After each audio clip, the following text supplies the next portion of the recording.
Hello tout le monde, j'espère que vous allez bien. Je suis contente de vous retrouver aujourd'hui car je reviens vous voir avec encore une fois une affaire inédite. J'ouvre une petite parenthèse aujourd'hui juste pour les personnes qui découvrent cette chaîne-là, donc qui ne me connaissent pas. Le concept de cette chaîne, c'est que je ne présente que des affaires inédites. En tout cas, au moment où je prépare le dossier, donc la vidéo, et au moment où je poste cette vidéo sur YouTube, l'affaire est totalement inédite sur YouTube, sachez-le. Donc pour ceux et celles qui aiment l'inédit, c'est ici et vous n'avez qu'à vous abonner juste en bas. Ceci étant dit, l'affaire du jour est comme toutes mes autres affaires, c'est-à-dire atroce. Qu'est-il arrivé à cette pauvre femme dont le corps a été retrouvé démembré en 37 parties dans une forêt? C'est une affaire qui a eu lieu en 2017 en Italie. Je vous invite à nous plonger dans ce terrible drame et à découvrir tous les détails de cette affaire. La triste histoire de Khadija Bencheikh, c'est tout de suite et maintenant.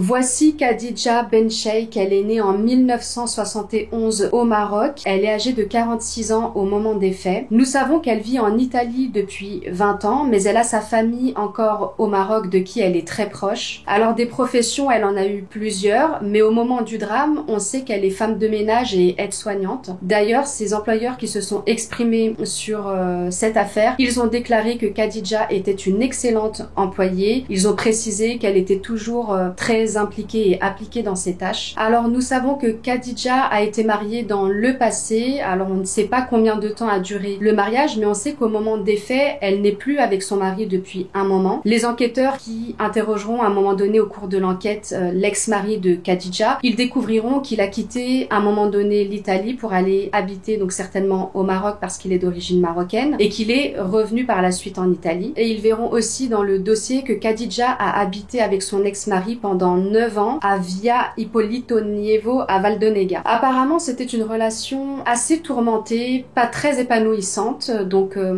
il a été constaté que l'homme s'absentait beaucoup du domicile conjugal. Donc, lui et Khadija se disputaient énormément. Donc, un jour, Khadija, elle en a eu marre et donc elle a pris la décision de le quitter. Mais l'ex-mari qui va être interrogé par les enquêteurs au cours de cette enquête, il expliquera que malgré le divorce, lui et Khadija ont quand même gardé de bons contacts.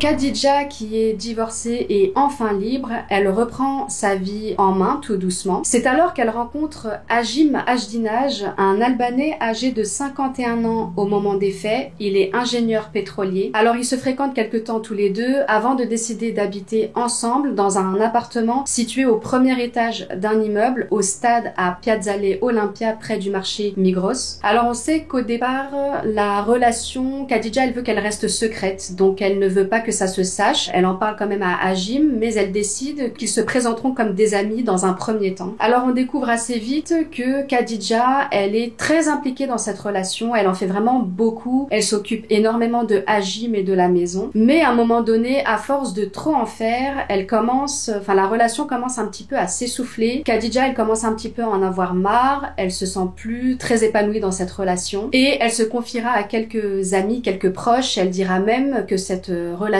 la fatigue plus qu'autre chose. Khadija, donc, elle commence à prendre ses distances avec Hajim, elle commence à ne plus vouloir être avec lui, à ne plus vouloir partager des choses avec lui, et donc elle se met à découcher aussi, et Hajim, qui sera interrogé par la suite par les enquêteurs, il expliquera qu'il ne savait pas si à ce moment-là elle découchait, enfin si à ce moment-là elle dormait chez des amis, ou bien si elle dormait chez un nouvel homme qu'elle a rencontré. Donc pour lui c'était une période particulièrement stressante parce que il vivait ça comme une trahison en fait. Il était en plein questionnement, il savait pas où était Khadija. Hajim avouera qu'il a très mal vécu cette situation. Il dira aux enquêteurs qu'il aimait profondément Khadija. Pour lui, c'était son âme sœur, c'était tout pour lui.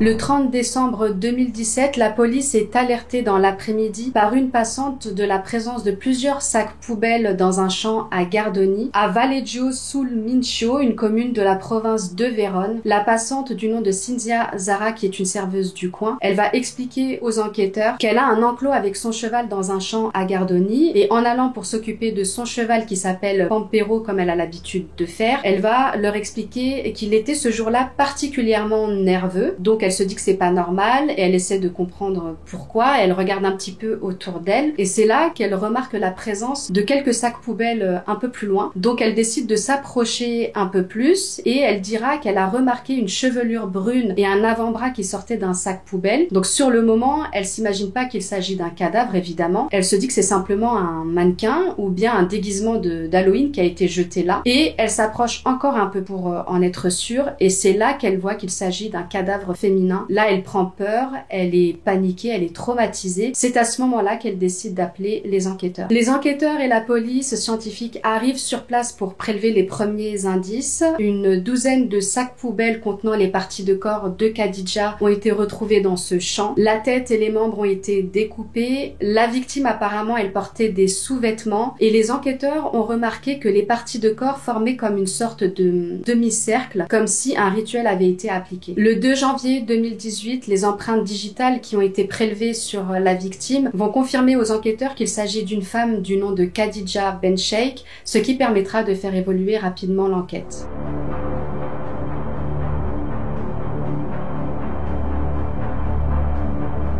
Alors bien sûr, les parties de corps vont être autopsiées et l'autopsie révèle que Khadija a été assommée à plusieurs reprises à l'aide d'un objet contondant avant d'être découpée en morceaux. D'énormes plaies sont visibles sur le crâne et le médecin légiste va indiquer que l'arme du crime est probablement une scie mécanique. Bien sûr, la première personne à laquelle pense la police, c'est l'ex-mari de Khadija. Donc, ils n'auront aucun problème à retrouver l'identité de cette personne en fouillant dans les fichiers administratifs de Khadija. Donc, ils vont retrouver son nom, ils vont le contacter, cette personne va venir, elle va être entendue par la police et il va expliquer que certes il a été marié à Khadija mais qu'ils ont divorcé depuis longtemps et qu'ils ont gardé de très bons rapports, donc il n'y a pas vraiment d'animosité entre les deux, qu'ils s'entendent très bien. Effectivement, la police elle n'aura pas d'éléments contre cette personne et donc il sera relâché. Le domicile de Hajim Ajdinaj et de Khadija est bien sûr perquisitionné, des prélèvements sont effectués là-bas et les enquêteurs comprennent très vite que c'est le domicile, le lieu du crime. C'est là où tout s'est joué, c'est là où le massacre a eu lieu. Donc c'est là où Khadija a été tuée, c'est là où elle a été démembrée, c'est là où elle a été mise dans des sacs poubelles avant d'être jetée dans une forêt. Parce que les enquêteurs diront qu'il y avait du sang, enfin des traces de sang partout sur le sol, sur les murs. Il y avait même des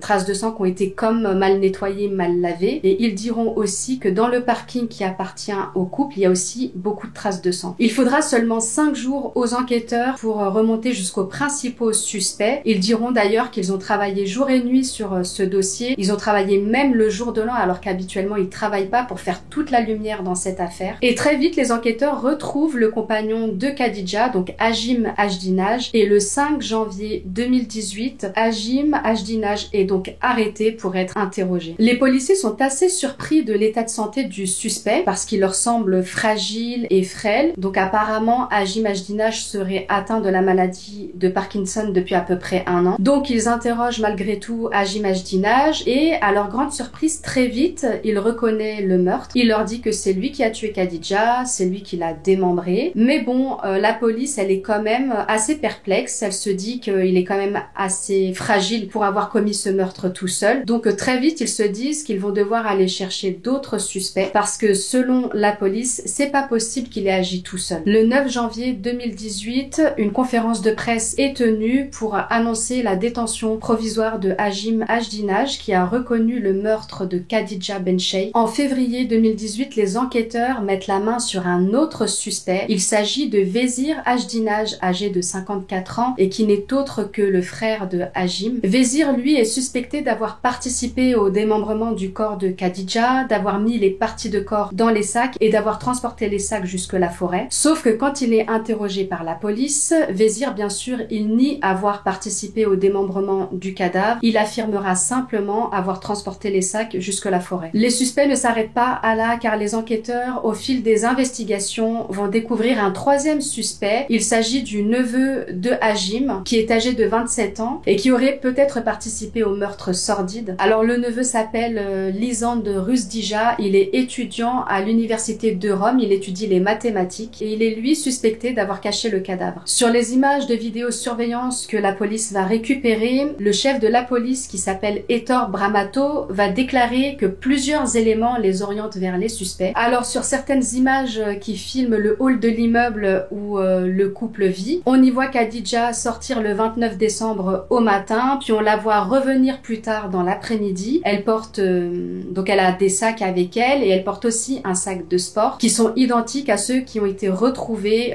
dans le champ où on a retrouvé le corps de Khadija. Sur d'autres images de vidéosurveillance, on aperçoit la voiture du neveu, donc de Lisande, seulement à 700 mètres de l'endroit où on a retrouvé le corps de Khadija. Autre élément interpellant et qui a vite mené la police vers les suspects, c'est que 48 heures après la disparition de Khadija, personne n'a contacté leurs proches, ou personne n'a contacté les proches de Khadija ou la police pour les informer que Khadija a disparu. Donc ça a été vu comme très bizarre selon les enquêteurs. C'est vrai que c'est pas normal de pas informer les proches de la disparition de quelqu'un qu'on a l'habitude de voir tous les jours, et là ça fait 48 heures que personne ne l'a vu. Ils se posent pas la question, enfin personne n'appelle la police ni même les proches. C'était quand même assez étrange. Les enquêteurs ont aussi souligné que Hajim Hajdinaj a la facilité de simuler une faiblesse physique ou bien d'être malade pendant les interrogatoires. Donc devant la police, en fait, il marche avec difficulté, il fait comme s'il était un peu faible, un peu malade, alors que d'après les images de vidéosurveillance que la police a visionnées, elle a dit clairement que le 29 décembre, vers 23h, on y voit Hajim en train de faire des allers-retours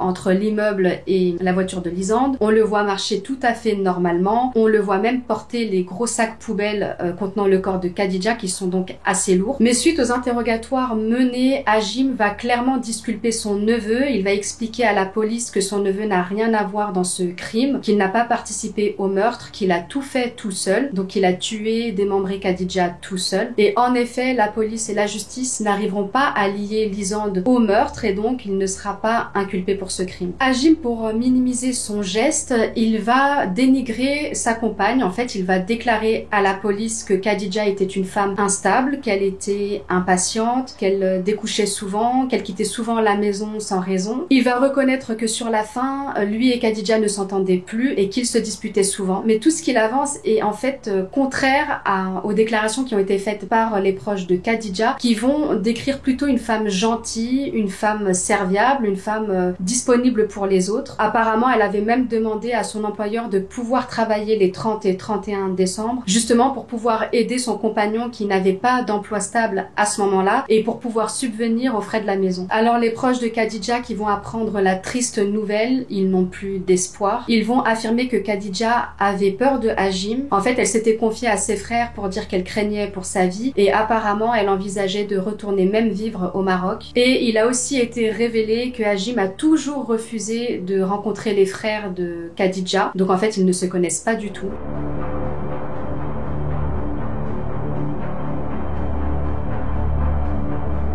En mars 2019, un procès en première instance a eu lieu et a condamné Hajim Hajdinaj à 20 ans de prison pour les chefs d'accusation d'homicide volontaire, de destruction et de dissimulation de cadavres. Son frère Vézir Hajdinaj a quant à lui été condamné à 6 ans de prison pour avoir aidé au démembrement et au transport du cadavre. Ils sont tous les deux incarcérés à la prison de Montorio. Suite à la condamnation d'Hajim, un appel a été interjeté par ses avocats qui ont considéré que la peine était trop lourde compte tenu de son état de santé et de sa maladie. Et le 11 décembre 2019, la Cour d'appel de Venise a rendu une décision réduisant de 2 ans la condamnation de Hajim Hajdinaj et donc il a été condamné à 18 ans de prison. Mais malgré cette réduction de peine, la défense elle n'est toujours pas satisfaite. Elle estime qu'en fait c'est encore beaucoup trop, 18 ans, donc elle n'est pas contente et elle décide de poursuivre devant la Cour de cassation, donc elle forme un pourvoi devant la Cour de cassation. cassation, et donc pour espérer une peine moins lourde bien sûr, mais en 2022, la Cour de cassation qui a examiné le dossier, elle a rejeté le pourvoi et elle a donc confirmé la décision de la Cour d'appel de Venise. Bien sûr, au regard de l'acte atroce qui a été commis sur Khadija, les juges ont considéré que 18 ans de prison c'est tout à fait justifié. En effet, Khadija Bencheikh a vécu l'horreur en décembre 2017.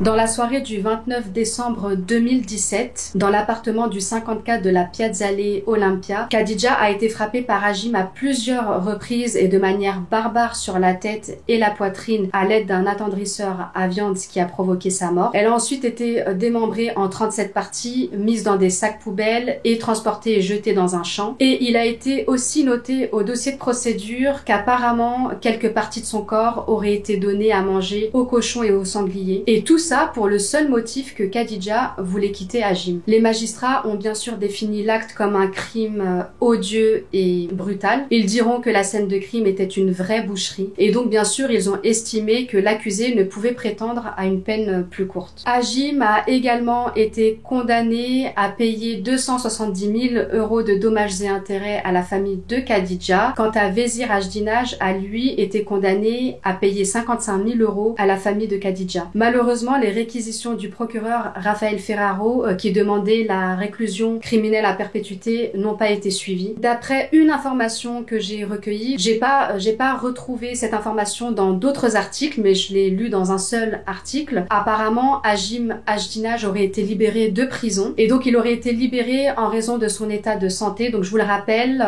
apparemment il est atteint de la maladie de Parkinson, et donc ce qui fait qu'il se déplacerait à l'heure actuelle en fauteuil roulant. Et donc visiblement il était impossible pour lui de suivre les séances thérapeutiques pendant son incarcération. Mais bon, s'il est peut-être sorti de prison, a priori il a pour obligation de ne pas quitter Vérone. Voilà, j'en ai fini avec cette vidéo si elle vous a plu. Je vous laisse faire comme d'habitude, donc likez, commentez, vous abonnez. Je vous dis à la semaine prochaine pour une nouvelle vidéo.